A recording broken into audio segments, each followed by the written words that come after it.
got the Vivo X300 Ultra and the Oppo Find X9 Ultra, and trust me, there are some interesting differences you'll notice right away. Big thanks to my tech partner over in China for providing this footage. I really appreciate the support in making this video happen. Hey everyone, Stella here from techiestreet.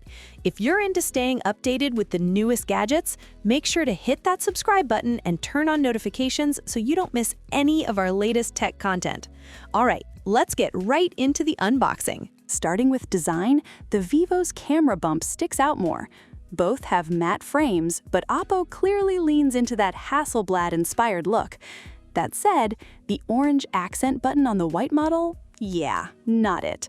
The camera modules feel almost identical at first glance, though Oppo adds a bit of Parisian flair. Still, I'm not sold on its flash design. It looks off. In hand, though, both feel nearly the same, solid and premium. Up front, both use flat displays with ultrasonic fingerprint sensors, but side by side, something stands out. The Oppo display just doesn't look as sharp to me as the Vivo's. Could be my unit, but the Vivo clearly wins here. Now here's where it gets interesting. In daily use, the Oppo screen shows a slight yellow tint at angles. Both phones pack 2K resolution and 144 Hz refresh rates, so specs look identical, but real world, not quite. Open the same photo and you'll see subtle differences. It's strange, but when you launch the camera, Oppo suddenly looks brighter, almost like it's tuned specifically for photos. The brightness gap isn't huge, but visually, Oppo feels a bit punchier here. Battery life? This one's not even close. Oppo takes the lead with a 7,000 plus mAh battery, beating Vivo's 6,000. You'll feel that extra juice, especially on Wi-Fi. Haptics are just fine on both, nothing impressive, and honestly, Oppo feels like a downgrade from its previous model. As for speakers, no major difference. Both sound decent, but nothing that stands out. So yeah, very similar phones overall, but a few key differences might surprise you. All right, this is the part you've been waiting for, the cameras. And honestly, there's a twist here. I already showed samples in yesterday's video. Go check that out if you missed it. Now, side by side, the differences jump out fast. Oppo feels more natural, like what your eyes actually see. Vivo, it pushes processing a bit more. In one shot, you can even spot messy blur and rough edges around the duck. Not perfect. In daily use, though, both are seriously good. But color tuning is where things get interesting. I personally prefer Vivo, especially at 10x zoom. Oppo tends to overexpose there. So yeah, both are solid, but it really depends on your taste. Love ultra-wide? Go Vivo. Prefer telephoto? Oppo wins. Overall image quality? Slight edge to Vivo, but it's close. Now let's talk video, and this might matter more than you think. If audio is important, Vivo is the safer pick. It just sounds better. Also, quick heads up, Vivo defaults to 35mm, 1.5x, while Oppo sticks to 1x. That alone changes how footage looks. When I forced Vivo to 1x, there was noticeable noise. Switch to 1.5x, and the comparison feels fair and clearer.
phones also bring their own camera tricks. Oppo's Master Mode, Vivo's branded features. Again, it's about your style. The real difference isn't huge. It's mostly color and tuning. Now, gaming, yeah, here's the catch. Both heat up. Oppo even more, probably due to its 5-layer motherboard. Vivo isn't perfect either. Bottom line, these aren't gaming-first phones. Performance is just average. So, final verdict. At its current price, I can't really recommend the Oppo Find X9 Ultra. It's expensive. If it were closer to Vivo's price, maybe. But right now, Vivo gives you better value. That's my take. What do you think? Drop a comment, and I'll see you in the next one. Bye!